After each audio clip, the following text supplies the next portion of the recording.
Today's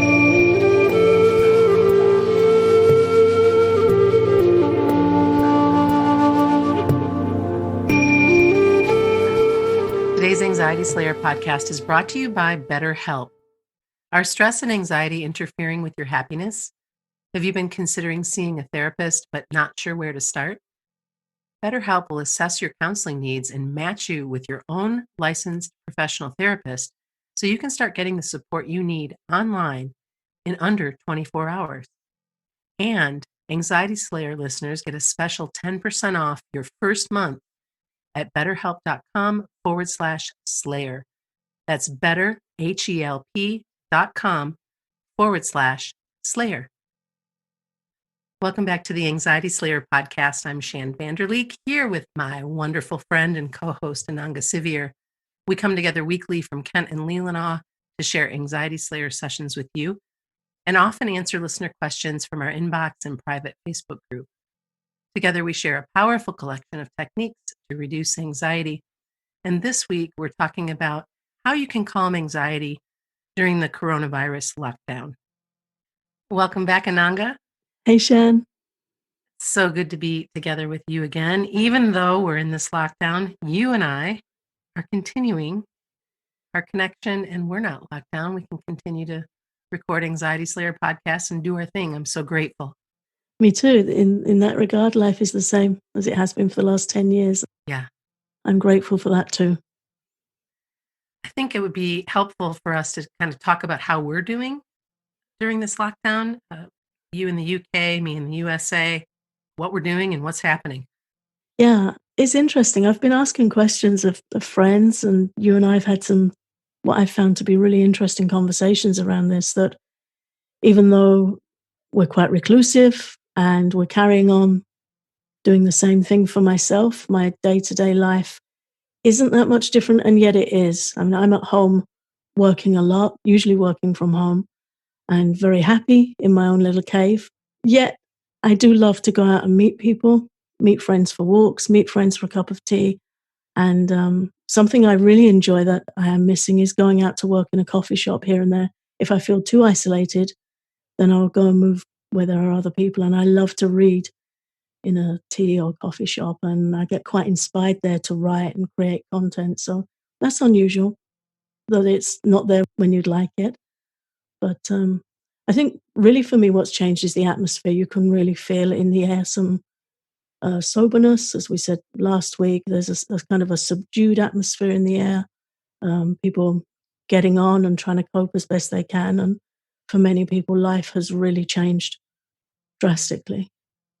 Yeah, it really has. When I look around the neighborhood, and I'm really blessed to have some fantastic neighbors.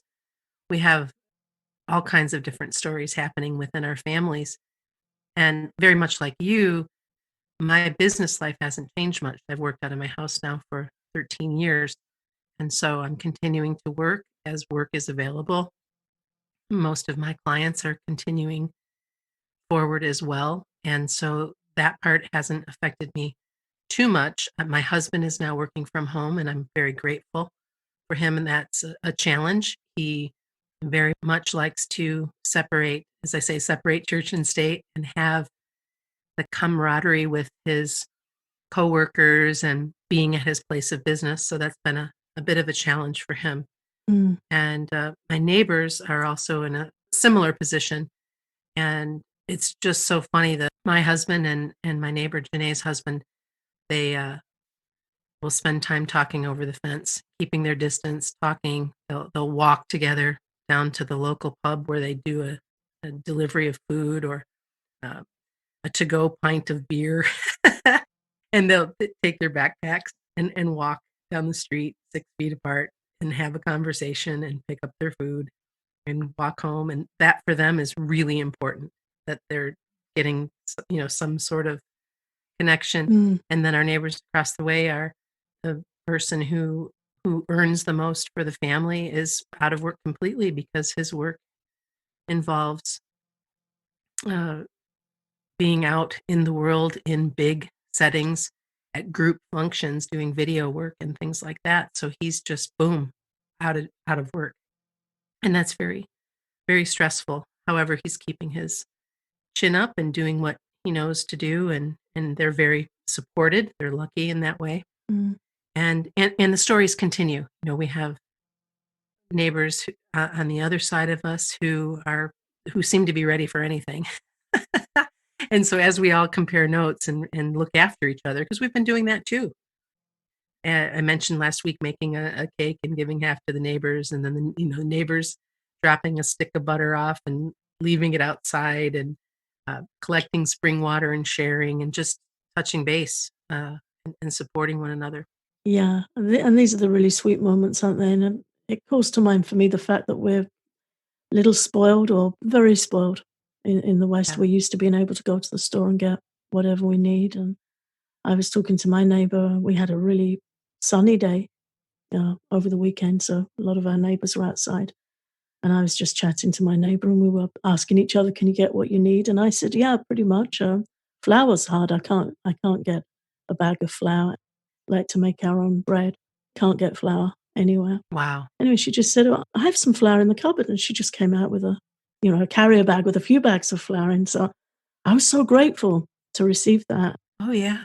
And I was thinking, well, we go to the store and grab a bag of flour and put it in the cart. And I always try and remain grateful and not take things for granted. Yet still, these things have been so easily available to us. So I think, Mhm. those little things, as you said, sharing some butter or a cake or something with a neighbor, me receiving some flour, they're very sweet, sweet moments Mhm. that really remind us to be grateful for those little things. I think it also is important to share how weird it is when you do go out into the world, because you and I both just had strange experiences going to the grocery store, and the humor there is just, thinking of both of us doing our very best to stay safe. And I'll start with my short little story. My husband has graciously been the person who shops for us during this time. But yesterday, after going to 4 different stores and not finding any toilet paper, I was on a mission to get some, and I needed to get some spring water anyway, so I was going to a little area where I thought, "Oh, okay, this is a remote place, maybe they'll have something." And I have my bandana and my hair ties made into a mask,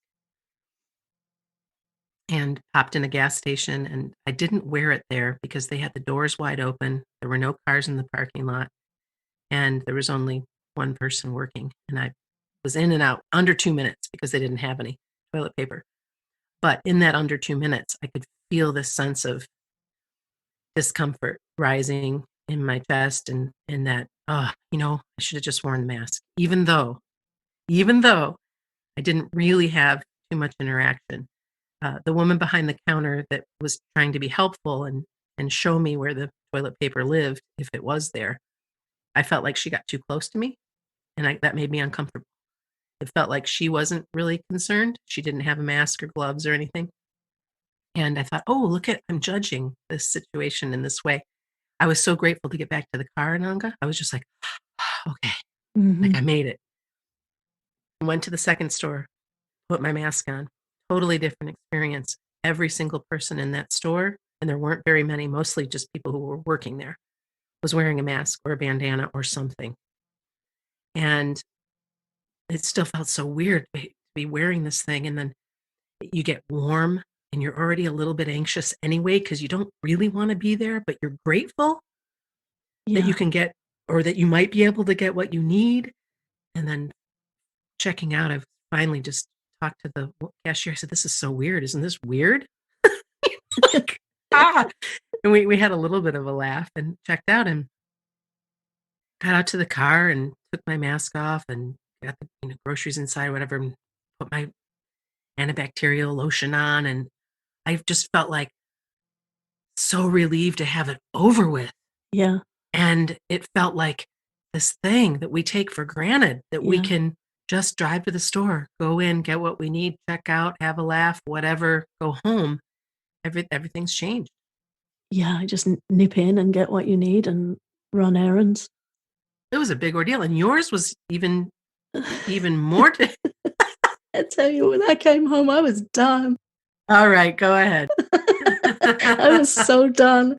So I had I tried to order some online groceries, um, and in the UK, most of our online delivery services, they're just all shut down. The websites are shut down, and I felt so triumphant. I got this slot like 10 days ahead for some delivery yesterday afternoon, and I felt like I conquered internet online grocery shopping. It's like telling everyone, "I've got a slot for the 6th, 6th of April." But on the morning of that delivery, I got this list come through from email of all the things I wouldn't be receiving, and unfortunately, many of them were staples that I really needed, so I had to go to the local store. It's a fairly small town area where I live. It's not like London or Birmingham or a big city area. It's not, super high population, but it's a bigger store. And I just knew I could hopefully get everything there. So I decided to borrow my daughter's mask. She's an artist, so she uses some spray varnish sometimes. She's also a silversmith, so she has these masks which have got really good filtration. So I borrowed her mask, and it's got like a rubber seal around the edge, and it really covers your chin and your nose, but it's a man-size mask. So on my head, it's coming up and pushing my glasses halfway up over my eyes, and it's like it was a whole thing just trying to get it on and not look completely crazy. So I got to the store, I'm already hot, and you have to queue outside, long queue of people waiting to go in 2 meters apart, and I can see people are really anxious. Right. And up until that point, I was kind of just being practical and fairly good humored about it. But when I see people in anxiety, it really affects my mind. And I become very aware of that fragility of the mind. And, you feel like people are on the verge of freaking out. And of course, you pick it up Yeah. when you're empathetic to others. And, we have this contagious nature of the mind anyway, where we do pick up each other's moods. So I'm in the queue going in, the security guys on the door. So I got in and gratefully got what I needed. But as I was about halfway around the store, I was too hot. I had a coat on. It was too hot. The mask was hot.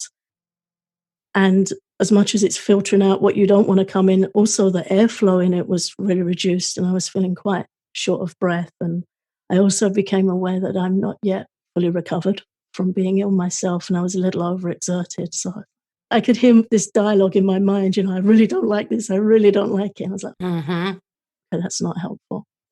Let's just stay in gratitude and get out." I managed to get a bag of pasta halfway around and had a celebration with another woman because that's very hard to get here. Pasta, wow. Congratulations. Anyway, by the time I got to the checkout, I was really done. I was tired, I was hot, I was short of breath, and my periphery vision was rubbish with this huge mask. So just as I was getting to the checkout and thinking, okay, just pay and get in the car and get home, then you can relax. I got to the till and I tripped over this trolley where they store the hand baskets. It's like this low down thing on wheels, about Yeah. 8 inches off the ground where they stack the hand baskets. I just couldn't see it out the bottom left of my vision. So I'm not sure if I tripped over it or stuck my foot through the middle of it. Whatever happened, it was loud and it involved me losing my balance and going through a security barrier and setting an alarm off.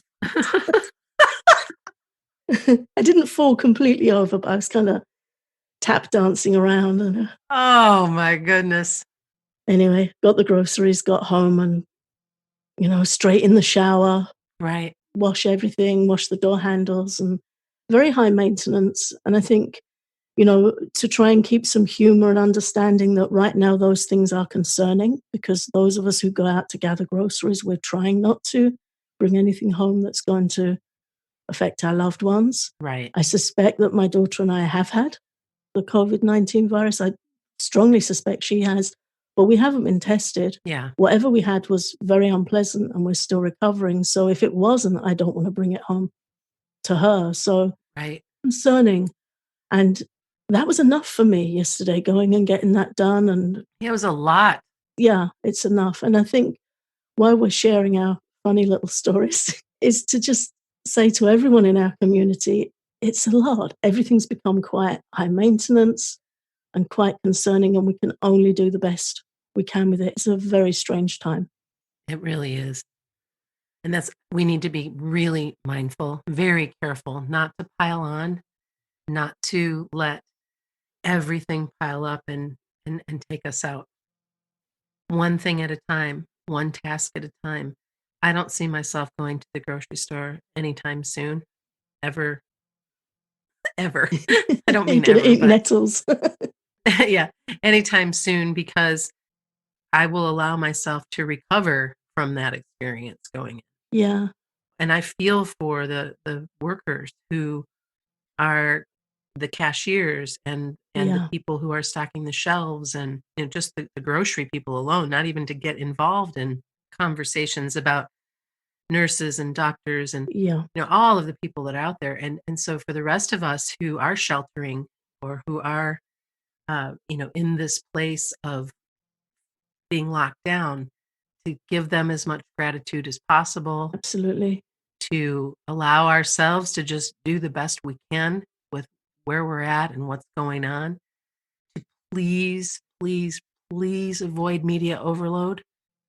I've taken a big break from the media since our last podcast, and I feel so much better having done so. I'm still aware of what's going on, but I'm not tied to the day to day death toll Yeah, and this problem and that yeah, politic and that, all of that stuff is like, no, no, no, no.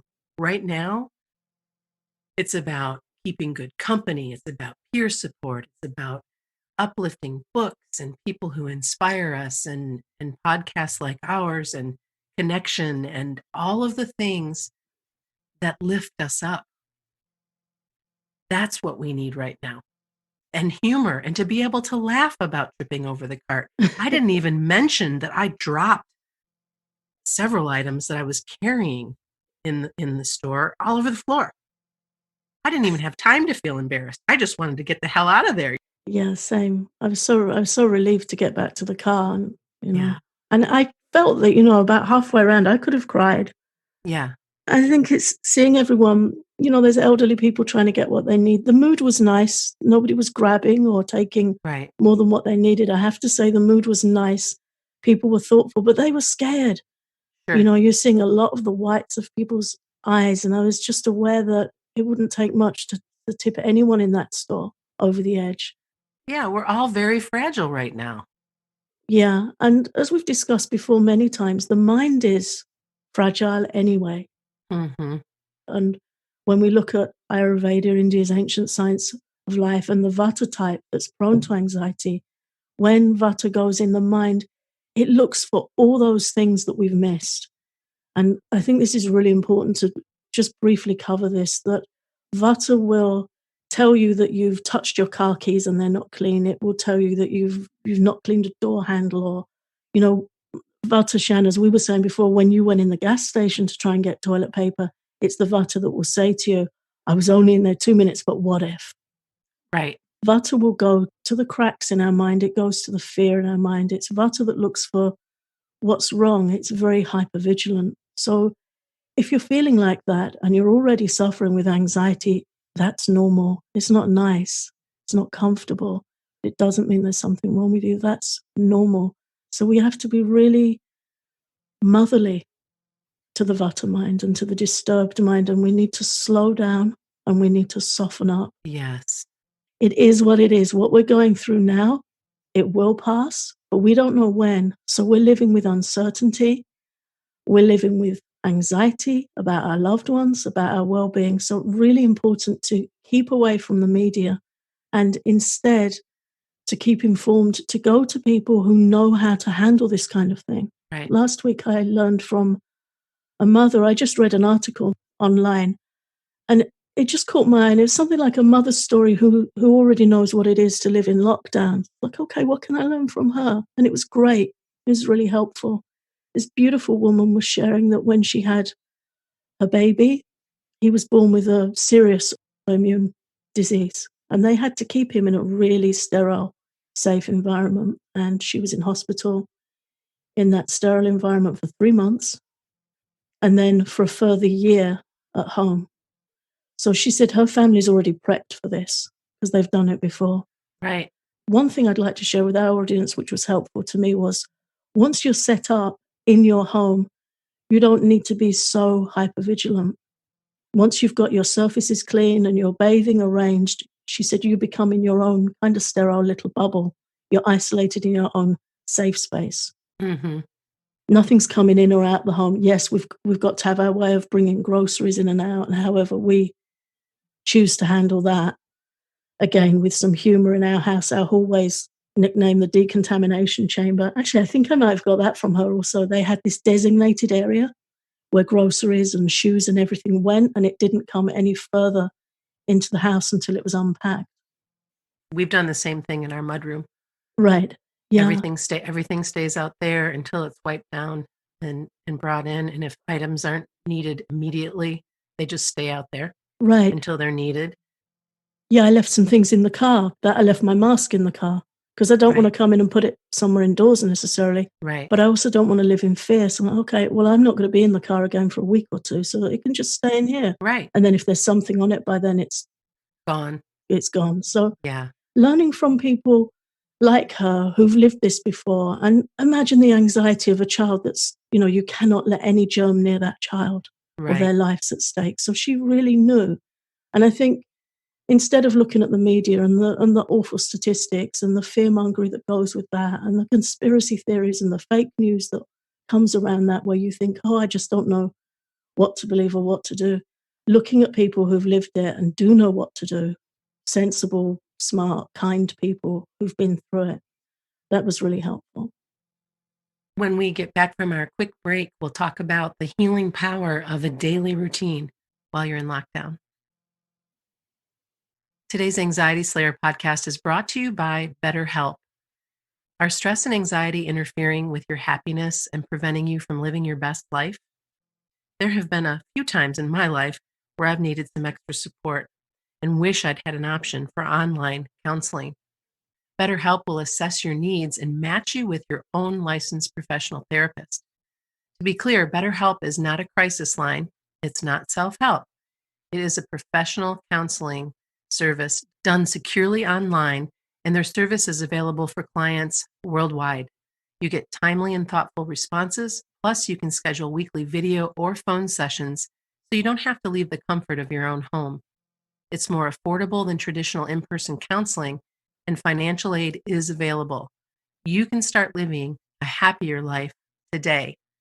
And we do have a special offer for Anxiety Slayer listeners. You can get 10% off your first month at betterhelp.com/slayer. That's betterhelp.com/slayer. Before the break, we were going to jump into the healing power of a daily routine while in lockdown. Yeah, I think this is something that's been really helpful in my learning from Ayurveda. One of the primary healing practices of Ayurveda is a daily routine. It's called Dinacharya, daily routine. And it's considered really foundational in self care, health, being proactive about your health, and also peace of mind. It's one of the real fundamental practices of Ayurveda. And I think it's really helpful to bring these kinds of teachings into our day. For my mind, it banishes fear when I know I have a routine in place where I'm looking after myself and I'm being proactive about my health and my mental well being. It just kicks fear out of my mind when you think, okay, I'm doing these things and really doing the best I can.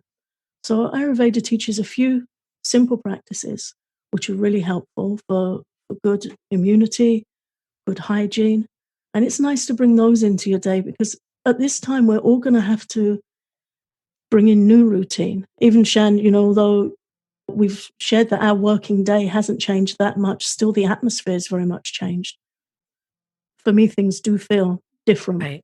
So I've gone deeper into practices that I know bring me peace of mind.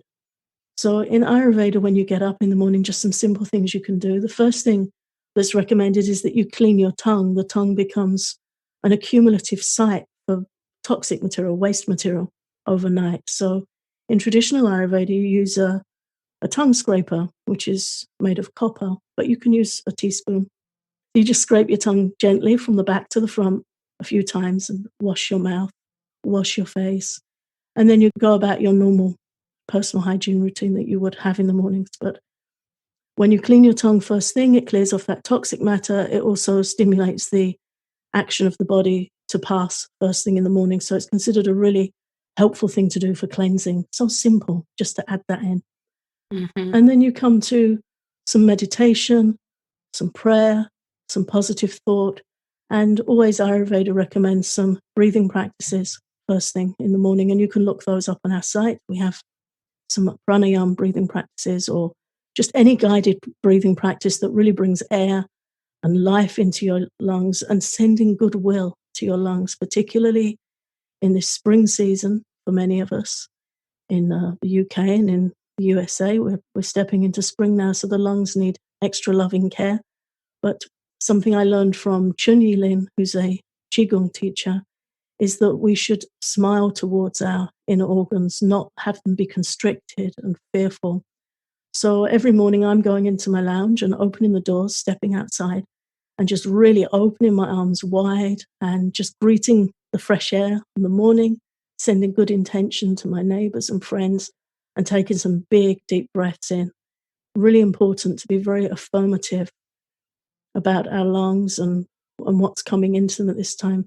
When we're anxious, we tend to constrict, we clench up. And if you look around you at people when you're out and about, you'll see a lot of people have really got their mouths very straight and terse at the moment. It's as if we're kind of afraid to breathe because there's Mhm. this thing out there that we're concerned about. But although we need to take the necessary precautions with masks or whatever we're advised to do when we're out, when we're home, we need to really be breathing in deeply when we go out for daily walks, just really go somewhere remote and breathe in that air and send good intention to your lungs. And I find that that very much helps my sense of well-being and has done for years. And at times like this, challenging times, I like to go really more active and go back to basics with that. And it's very easy to follow the routine, and it feels so good. Before I even get out of bed, I go through gratitude in the morning. Grateful to be alive, grateful for another day, whatever is coming up, and then set myself up for the day ahead. And really allowing myself to slow down in the morning versus jumping right into work or jumping right into something that, because my pitta brain wants to get, let's go. And my kapha brain is like, no, let's just kind of hang out, have a cup of tea and toast and listen to some music, have some aromatherapy. And the kapha's winning right now. And I'm grateful for that. But also to just allow for whatever needs to happen, however I need to care for myself. Because what I've noticed over these last couple, 3 weeks is that every day is a little bit different. And what I mean by that is how I feel, Yeah. how I feel about myself, my family, the world. Some days are much more high energy and uplifting. Other days I feel like I don't really want to get out of bed. Other days I feel like frustrated Hmm. or when's this going to be over with, or maybe a little bit claustrophobic. It's just all over the place. To be honest, I've been a bit all over the place, but as soon as I start to practice, as soon as I do my breathing or my yoga or get outside or go fetch spring water or get back in gratitude, or as I mentioned to you before we got together today, I was in a 2 week, 14 days with Dr. Dane here, who we interviewed about 6 months ago. And he made me smile every day, and I learned something new every day, and I could look for the beauty underneath the experience that we're having now. And to just be like, okay, you know what? I don't have any expectations of myself right now other than to be sweet with myself and my family, to be available and generous with my neighbors, to continue to show up and support our listeners and our community for Anxiety Slayer, and of course, you. And that's enough. Yeah. There's nothing else I need to be doing. There's no, as you mentioned before, no shoulding all over yourself. No, no, I should do this. I should do that. I should. No, that's not where we need to be right now. We need to stay in gratitude.